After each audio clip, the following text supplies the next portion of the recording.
मी होले शिवनाथ किसनराव, विषय इतिहास, महाविद्यालयाचं नाव राब नारायणराव बोरावके महाविद्यालय श्रीरामपूर, प्रकरण क्रमांक 7, भारत निर्वसाहतीकरण ते एकीकरण। वसाहतवाद्यांचे वसाहतीवरील जे काही वर्चस्व होतं तर ते संपुष्टात आल्यानंतर म्हणजेच भारतीयांनी राष्ट्रीय काँग्रेसच्या नेतृत्वाखाली मवाळवादी, जहालवादी आणि महात्मा गांधीजींनी जे गांधी युगात केलेल्या विविध चळवळींच्या माध्यमातून मिळालेलं यश म्हणजेच स्वातंत्र्य।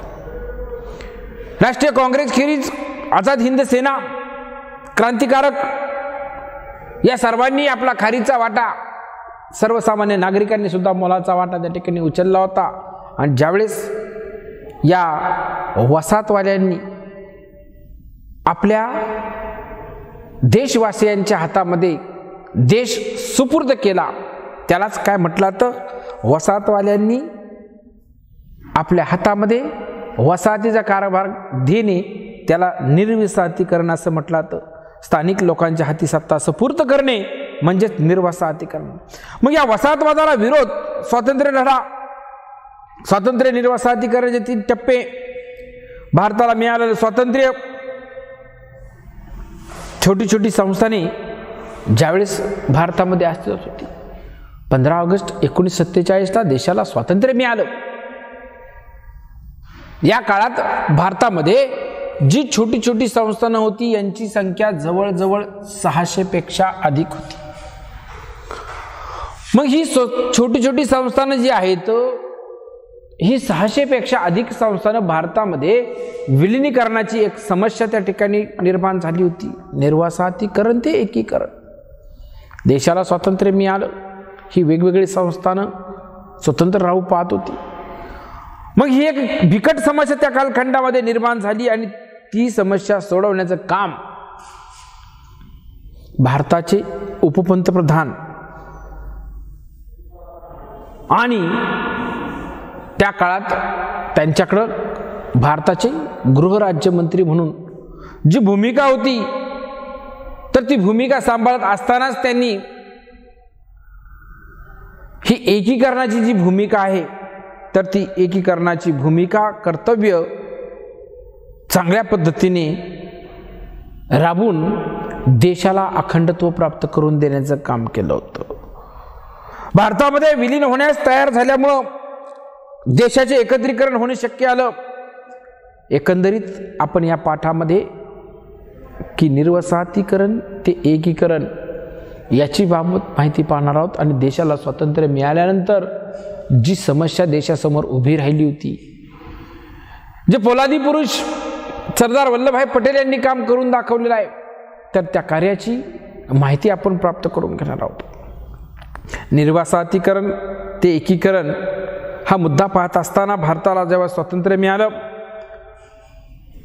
मी सांगितलं आताच की 600 पेक्षा अधिक लहान मोठी संस्थानं भारतामध्ये होती। असहकार आंदोलनाच्या प्रभावामुळे संस्थानामध्ये राजकीय जागृतीला सुरुवात झाली होती।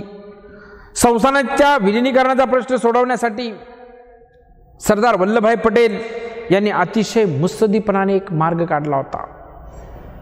तो मार्ग म्हणजेच या संस्थानिकांना विश्वासात घेऊन सर्वांना मान्य होईल असा सामीलनामा त्यांनी तयार केला होता।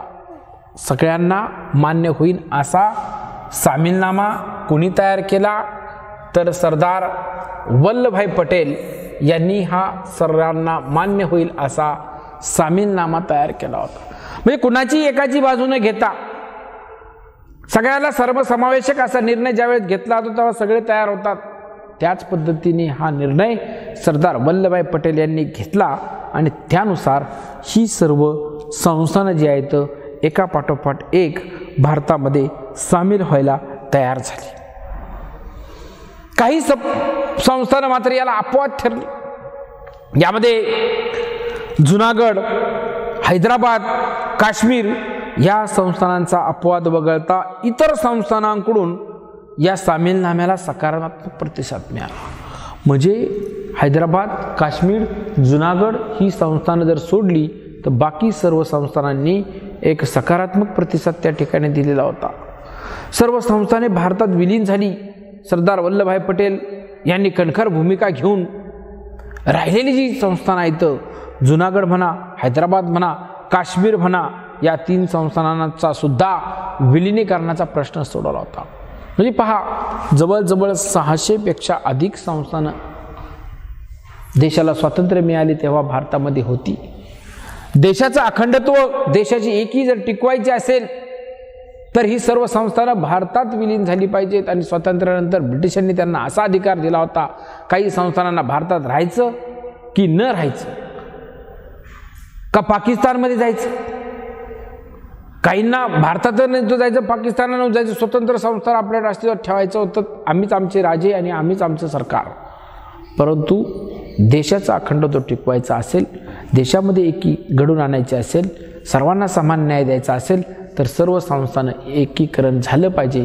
ही भूमिका वल्लभभाई पटेल यांनी घेतली आणि त्या भूमिकेप्रमाणे जो सामीलनामा त्यांनी तयार केला, त्या सामीलनाम्यात बाकी संस्थानं विलीन झाली.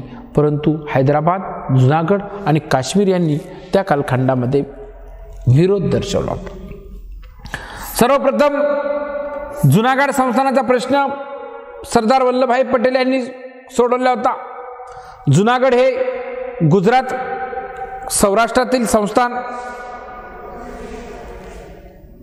तेथील प्रजा भारताच्या बाजूने होती आणि नवाब मात्र पाकिस्तानच्या बाजूने. म्हणजे पहा, सर्वसामान्य सर्व जनता त्यांची इच्छा की जुनागड संस्थान भारतात विलीन करण्यात यावं. परंतु जो नवाब त्या ठिकाणी नियुक्त करण्यात आलेला होता, त्या नवाबाला पाकिस्तानमध्ये विलीन होण्याची इच्छा होती. जनतेने नवाबाच्या या निर्णयाला विरोध केला. जनता जनार्दनांती असते असं म्हटलं तर त्या जनतेने नवाबांनी जो निर्णय घेतलेला आहे त्याला विरोध दर्शवण्यास सुरुवात केली. सर्व जनता पेटून उठली. नवाबाच्या विरोधात त्यांनी आवाज उठवला आणि हा नवाब ज्यावेळेस जनते विरोध करू लागलेली आहे हे पाहून तो पाकिस्तानात पळून गेला. पाकिस्तानात नवाब पळून गेलेला असतानाच सर्वसामान्य जनतेच्या सांगण्यावरून फेब्रुवारी 1948ला हे संस्थान जे आहे जुनागड, तर हे जुनागड संस्थान नवाब पळून गेल्यानंतर हे भारतामध्ये फेब्रुवारी 1948ला जुनागड संस्थान विलीन करण्यात आलं, सामील करण्यात आलं. त्यानंतर दुसरं जे संस्थान आहे ते म्हणजेच हैदराबाद. या हैदराबाद संस्थानाच्या मुक्ती संग्रामाचं नेतृत्व स्वामी रामानंद तीर्थ यांनी केलं. हैदराबाद हे एकूण भारतातील संस्थानांपैकी सर्वात मोठं असलेलं संस्थान म्हणून त्या काळात ओळखलं जात होतं. या हैदराबाद संस्थानाला भारतामध्ये विलीन करण्यासाठी जो संग्राम त्या कालखंडामध्ये करावा लागलेला आहे त्यास हैदराबाद मुक्ती संग्राम असं म्हटलं जातं. या हैदराबाद संस्थानामध्ये तेलुगू, कन्नड, मराठी भाषिक लोक राहत होते आणि हे लोक त्या ठिकाणी राहत असताना या संस्थानाचं वेगवेगळ्या भाषेचे लोक त्या ठिकाणी प्रदेशात होते. तेथील सत्ताधीश निजामाच्या प्रजेच्या नागरी व राजकीय हक्कांचा संकोच करत होता. आपले हक्क मिळवण्यासाठी संस्थानाच्या जनतेने तेलंगण भागात आंध्र परिषद, मराठवाडा भागात महाराष्ट्र परिषद आणि कर्नाटक भागात कर्नाटक परिषद या संस्था स्थापन केल्या होत्या.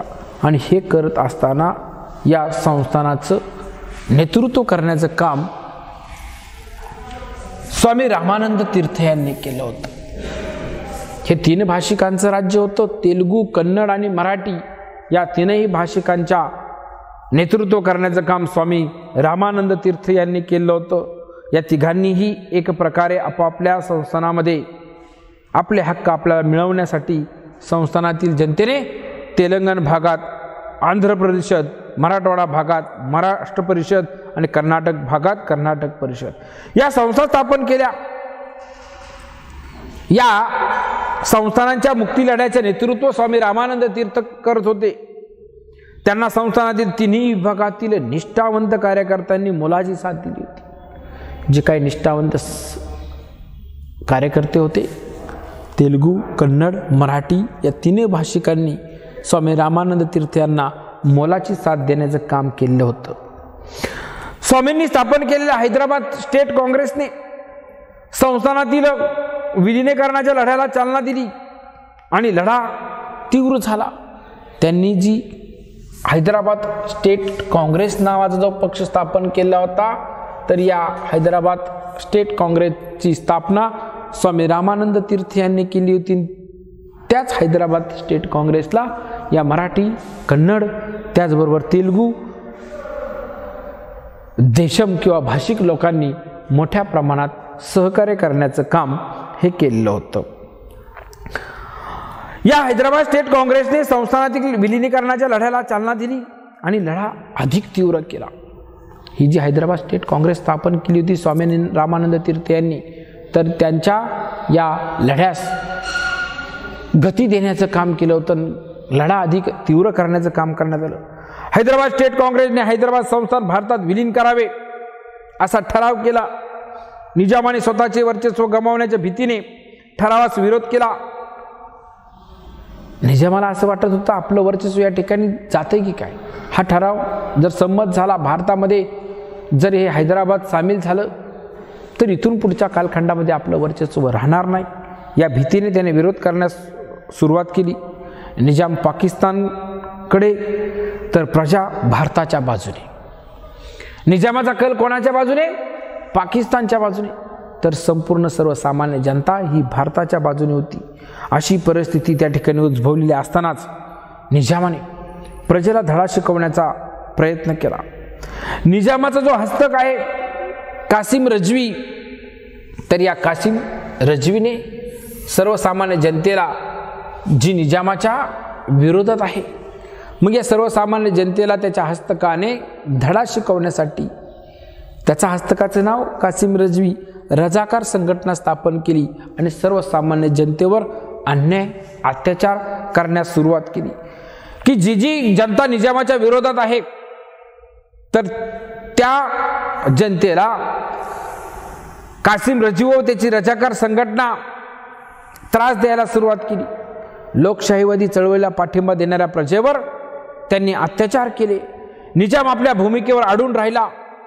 समोपचाराचे धोरण फेटाळून चर्चेचे दरवाजे त्याने बंद केले. अखेरीस भारत सरकारने त्याच्या विरोधात पोलीस कारवाई केली.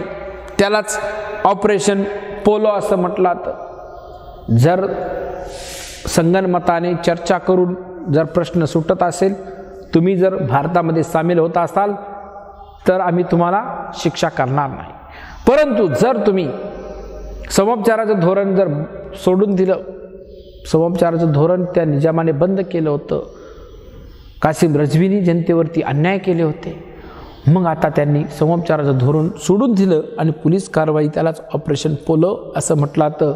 आणि या पोलीस कारवाईनंतर एक प्रकारे शेवटी 17 सप्टेंबर 1948 रोजी निजाम शरण आला. 17 सप्टेंबर 1857ला निजाम ज्यावेळेस शरण आला, त्यावेळेस हैदराबाद संस्थान जे आहे तर ते भारतामध्ये सामील करण्यात आलं. 27 सप्टेंबर 1857 हैदराबाद संस्थान भारतामध्ये विलीन करण्यात आलं. की ज्या संस्थानाचं त्या ठिकाणी पूर्वीच्या कालखंडामध्ये स्वतंत्र राहण्याचा विचार होता, तर तेच संस्थान 17 सप्टेंबर 1857ला भारतामध्ये सामील झाले. पुढचं जे संस्थान आहे जुनागड पाठोपाठ हैदराबाद भारतामध्ये सामील झालं. नंतर काश्मीरचा प्रश्न राहिला. या काश्मीर मधील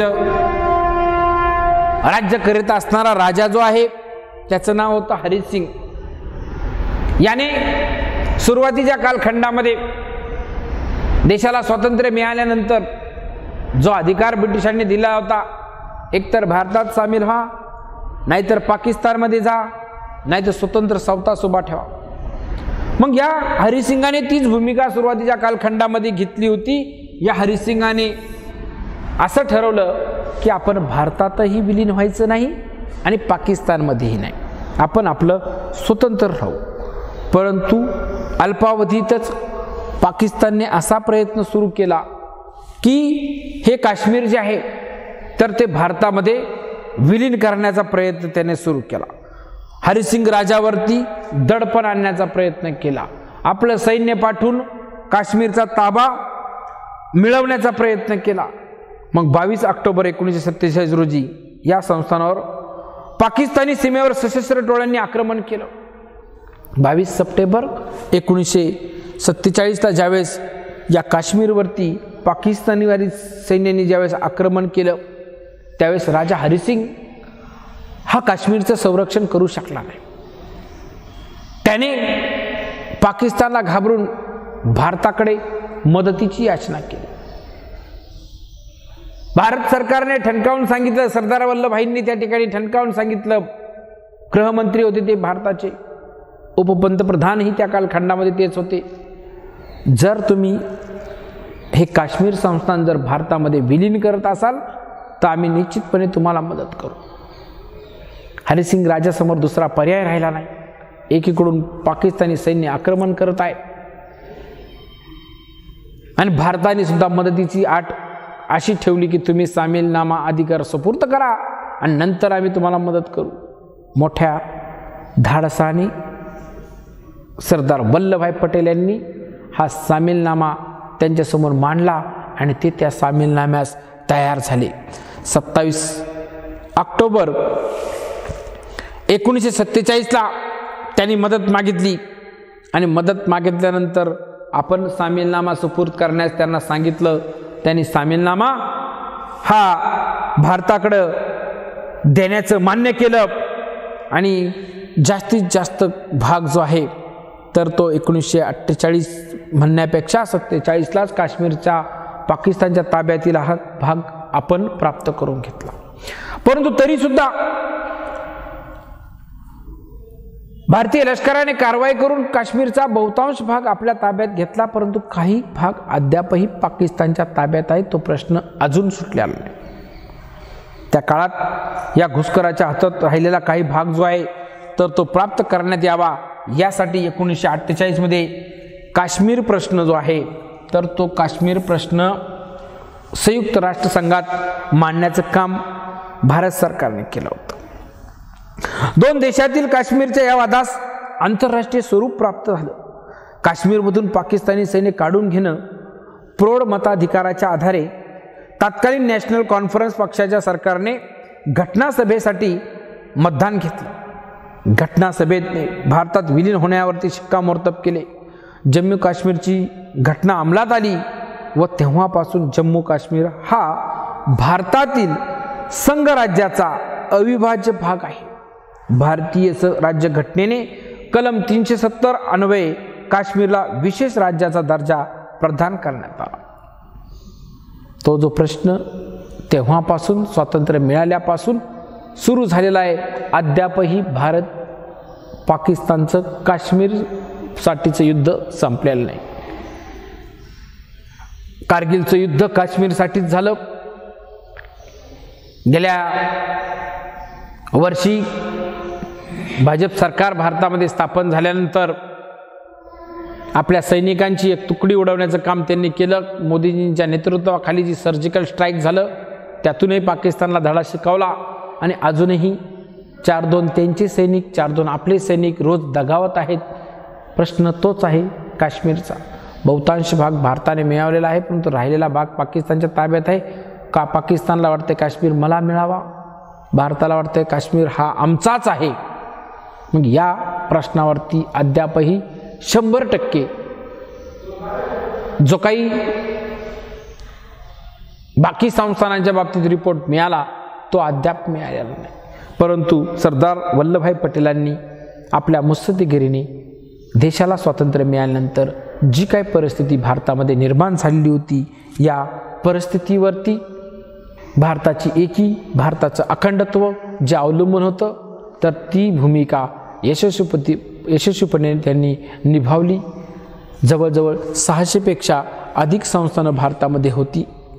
विलिनीकरणाचा प्रश्न सरदार वल्लभभाई पटेल यांनी आपल्या हातामध्ये घेतला आणि सर्वांना समावेशक असा, सर्वांना मान्य होईल असा सामीलनामा त्यांनी तयार केला आणि एक एक संस्थान भारतामध्ये सामील व्हायला सुरुवात झाली.